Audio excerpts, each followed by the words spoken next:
Yo, I got a question for you. Speaking of ultra wide, yo, so I have a 1080p ultra wide.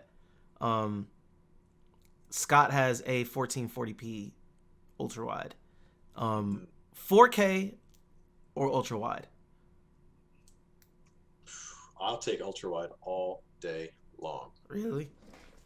I mean, first of all, it's yeah. First of all, 1440 ultrawide. That's that's a lot of That's pixels. so many pixels. Yeah, man. It. I've got that. I get the 1080 graphics card, and it pushes that thing hard. Really? Yeah. Um, yeah. There's some things that if I were running like a standard 1080 screen, I would get frame rates like for days. But on 1440 across 3440, ooh, it's a lot of pixels It for that pushes it one hard. graphics card to push. Yeah. But with that being said, it's like I don't know because you run into the same problem, right, with 4K. Is you pushing a lot of pixels, so you need a lot of graphical horsepower to get really high frame rates. Mm-hmm. You know, if you're shooting for high frame rates, which if you're gaming on it, you are. Yes, indeed. Uh, so for gaming, I mean, I guess maybe 4K is better for gaming. I don't know. Mm. If you've got enough graphical horsepower to push the frame rates, maybe 4K is better, just the resolution, and you can get a nice big monitor. Um, but when it comes to work and design, I'll take the ultra wide over the 4K any day. Why is Uh, that though? Because 4K is still more pixels. yeah, but I'll tell you why. For me, it's that I can split the screen. I can snap, particularly in Windows, because Windows has the snapping thing dialed in so beautifully. So I can grab a browser, click it over to the one side. I grab my design, XD, clip it over to the left, and then I just grab the line in the middle and slide it to however I want that proportioned, and bam, I've got two things going on, so I can have like some reference material, some documents or whatever, and then my the file I'm working with taking up the majority of the screen, Mm-hmm. and I got those things there. Or I would say like if I'm just browsing, I've got like Facebook open on one side and YouTube open on the other, right? And I can just or I could be reading some blog about cars, and then having a YouTube video running on the other side. So it's like having two monitors, but without any of the bezel bullshit. I mean that's why I like it anyway. Not Yeah, everybody's got their own opinions, but that's why I like it. that makes sense. Because I don't know what it is. I like the only time I really got the chance to use a 4K monitor was was at like work, um, Hmm. and it's like sometimes it's almost overwhelming, right? Like trying to manage that amount of like horizontal space. Um, as far as like I don't know, it's weird. Like when you feel like you have two different monitors, the way you work and process like your workspace is just totally different. Yeah, yeah, and I guess that's the thing with the like my 4K monitor at work is you have all of this real estate, but well, first of all, you have to scale your UI because you can't run it natively at 4K. It's too damn small. Mm-hmm. Can't read anything. So you have to scale the UI for starters. So that's already you're losing some like real estate benefit, Hmm. and then you have your 21 to or not 21, whatever it is, the aspect ratio of usual monitors. Not blanking. Oh, 16:9. Yeah, there you go. Yeah, 16, right, 16:9. So you have 16 by 9, and there's no like good split because then if you run things side by side, they're a little too narrow, and like with design software, you're going full screen anyway, um, so you just need real estate. And let's face it, you have a lot more peripheral vision this way than you do this way. Mm-hmm. So why not have a nice wide mount? Yep.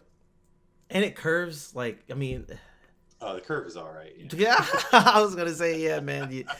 Speaking from like oh god, like oh you know what I was thinking of that monitor that's like there's this 1080p monitor that's like super massive hyper ultra wide. Like, have you Hmm. seen it? Yeah. I've seen them. They're like two of these things, two of what I've got stacked next to each other. They're 1080p. Oh, really? Uh huh. And No. so it just pushes those frame rates. I have a question for you. So, as far as video games go, Yeah. um, frame rate or image quality? Oh, yeah, man. It's a balancing act. I just went through this with Red Dead Redemption 2 because that's such a beautiful game. Like, I can't jack it all the way up to max settings because the 1080 just won't do it, right? So I'm like, all right, what can I, so now I play the balancing act. What can I knock down while still having it look amazing and getting my frame rates? And like, how low a frame rate am I willing to accept for that type of game? And then, what kind of visual quality am I willing to accept? What It's, is that it's, lowest frame rate? um, I mean, for that kind of game, like 60. Okay. I don't really fall below 60. Yo, playing cinematic mode. That's hilarious. Red Dead playing cinematic mode, 24 frames. Lock it. No, no. Honestly, I don't even like 24 frames in movies. Yeah, cinematic, like, because every time, and I don't know, maybe this is Nah, man, let's hear it. the rough opinion to try to defend. But when you get a panning shot, right, when there's a lot of detail in the scenery and you get a panning shot, Mm-hmm. you can't see shit. Yep. It's just a big ass blur. And I know that like I went and saw The Hobbit when they released The Hobbit, and they released that in 60 frames. Mm-hmm.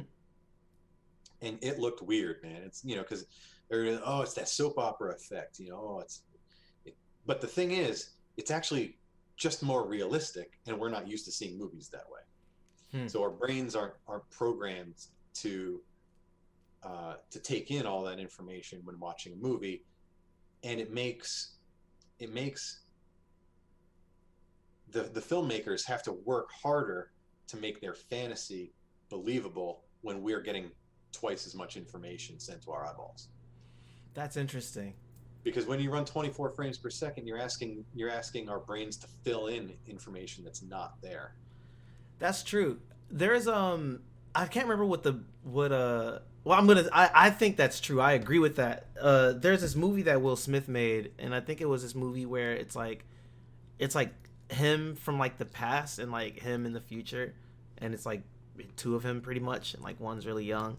Yeah, I read about that. I haven't seen it, but I read Yeah, I read a few articles about like, so they actually I think they did like a full 60 frame per second movie, and it didn't review very well, and they talked about how like, I guess it felt unnatural. Like they could see so much of like the fact that it was acting, like it felt Right. like there was just there was so much new information that we weren't used to having to process.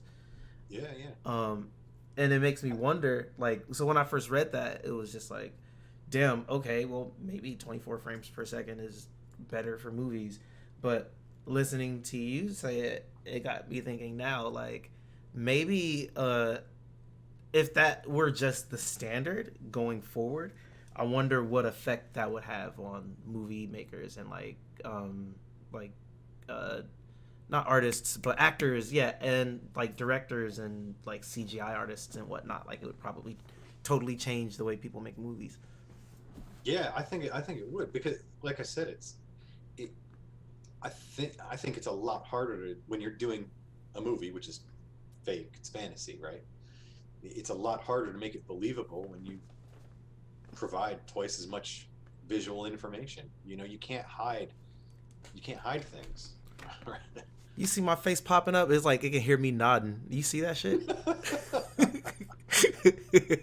That's fucking hilarious. There's a setting that I put on Zoom that I think that's the reason why it's doing that. I'm gonna go find out. That's fucking hilarious though. But yeah, I'm sorry. What were you saying? Oh, no, I think I completed my thought there. Just that There we go. it's hard to make. Yeah, it's hard to use 60 frames per second to make a fantasy world look real because of all that extra information you take in. It's just what you were saying, you know. And it's like you go watch a YouTube video that's, you know, whether it's 1080p or 4K, whatever, but running at 60 frames per second. Mm-hmm. If you watch like, um, take my channel for example, right? It's driving, you know, so camera's mounted on my head here, watching me drive on a racetrack. So it doesn't look weird, doesn't look fake, doesn't look like a soap opera. Well, why not? And it's because all that action is 100% real. Right. There's no extra information your brain needs to fill in. So it works, right? Um, but when you have people acting and you know they're actors and you, I don't know, that's my